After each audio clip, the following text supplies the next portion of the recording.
So why does innovation policy matter? If you look since 1973 to 2013, globally there's been a drop in productivity across these countries. There have been enormous global challenges from recessions, trade imbalances, currency exchange issues, valuation, and there's ongoing effects from those downturns. So innovation policy is directed at how do we help most of these economies rebound. Okay, so it's important to assist the existing manufacturing base in a country and help it grow. And then it's also important to help universities and the research infrastructure create more innovation, and then create a pathway to get that innovation to market. The idea is to be able to grow your gross national product through innovation, so more exports. The way you can do that is through value-added products, infusion of innovation. Does that make sense? So here are 7 rationales for innovation policy intervention. Maybe 8, 7. The first is there's some market failure. So on the demand side, firms or individuals lack the information, knowledge, or resources for innovation. So there's not enough request or pull for the demand through the economy, which policy can help address. And then on the supply side, these are big companies in the ecosystem, maybe part of your sectors or clusters. They're not implementing innovation. So no one's asking for it, no one's practicing it. So that is a market failure. Policy failure, there's gaps in public service provision, meaning that there's a policy established, but there are no programs to implement that policy. So the policy is not effective. Institutional failure, so there's weak or missing institutions, so corporate R&D labs, early stage funding sources. So getting an innovation from a lab, and even in a company or in a university or a national lab to market, there's lots of resources and steps that are needed to help do that. So like trying to get the technology mature so it can go into the market. And how do you deliver it to the market in an efficient way? Network failures, so a lack of coordination among the key actors. So is the government and large industry talking? Are universities at the table? Do the national government policy agree with regional policies? Framework failure, too much or not enough regulation, lack of incentives and taxing. So if it's really hard to start a business, then we don't have startups to take innovation and get to market, right? Too much regulation. Or if you're a big company and there's too much limits on growth because of policies, then the companies can't expand. And sometimes there's just a lack of incentives and taxing, so R&D tax credits may not be effective to help spur research within companies. Capability failure, so lack of capability to engage in innovation. So do we have the human capital? Do we have researchers? Do we have PhD candidates who become postdocs that can do research? Do we have labs and facilities that they can do the work in?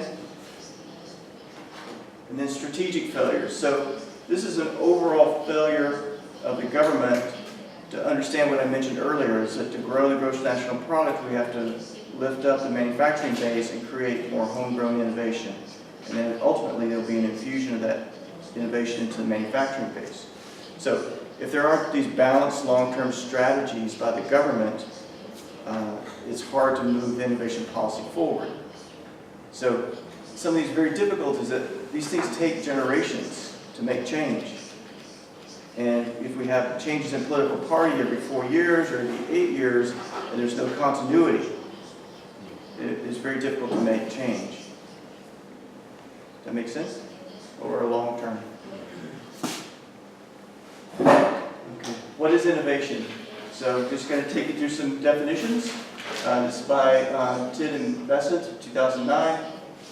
Innovation is a process of turning opportunity into new ideas and putting those into widely used practice. Invention versus innovation. Invention, an idea, sketch, or model for a new or improved device, product, process, or system. Innovation applies an application use for commercialization of that invention. So the founder of 3M, these Post-it notes in front of you? Yes? Yes. They said, invention is turning dollars into research. Innovation is turning research into dollars. Very simple, right? So you get the idea, one's about building capacity of innovation, one is about getting innovation to the marketplace. Innovation often uses new emerging technology, but is also non-technological, so a business model. So Dr. Udy, who put this PowerPoint together, is very specific. So technology is usually a product. Innovation can be a product and it can also be a thought.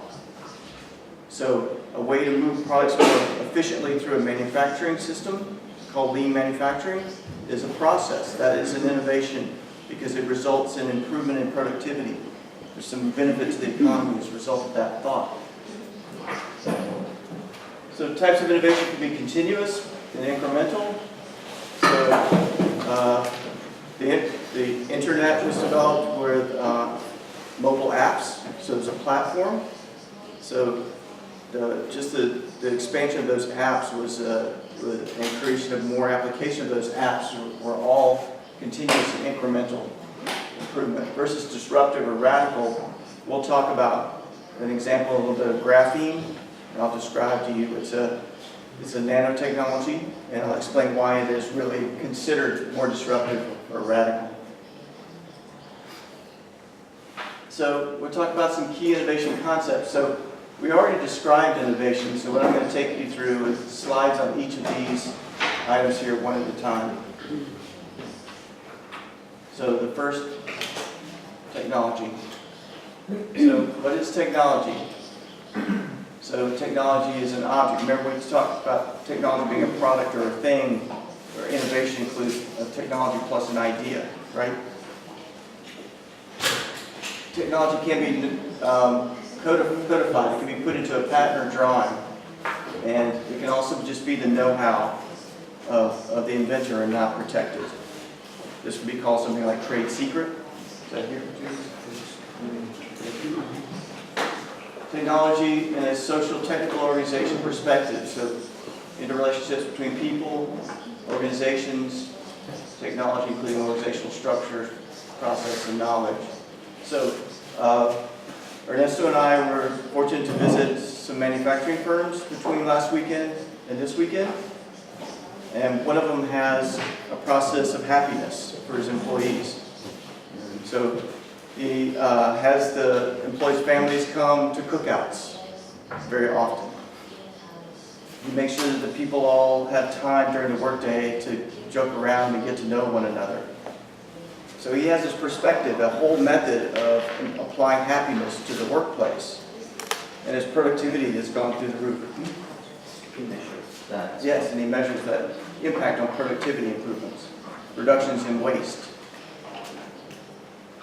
So technology can be a capability too. Sony had a capability in transistors and converted that into radios and a whole bunch of other electronics. That was a core capability of Sony. So we know what technology is. What is high technology? So industries using advanced or leading edge technologies with an expectation of high growth, enterprise formation, sales, or jobs. Often defined as those industries with above average science and technology personnel and above average R&D spending.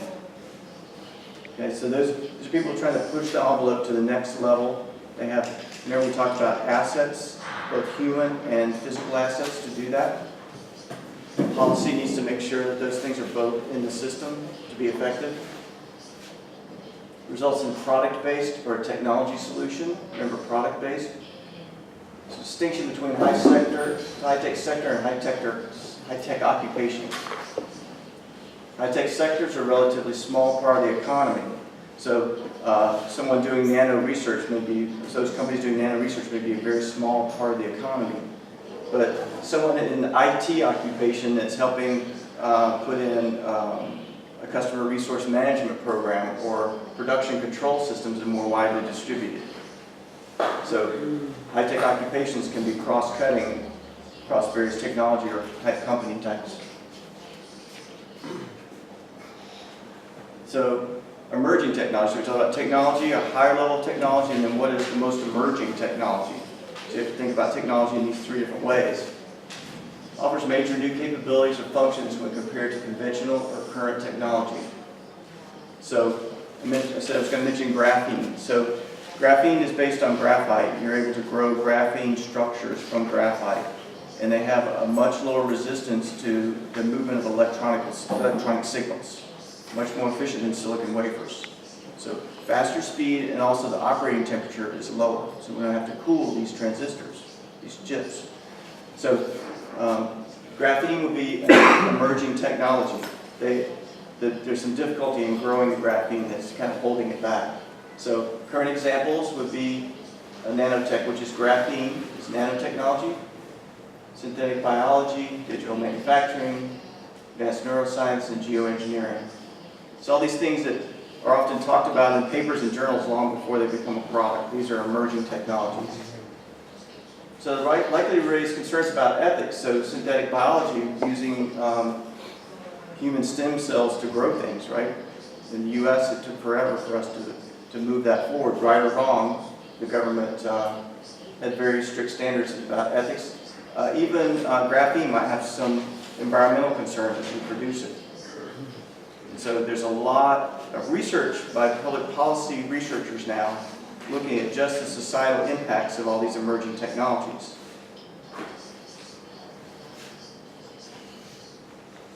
So there are waves and cycles of technology and innovation. This is in general. This is in a broader context, looking over time.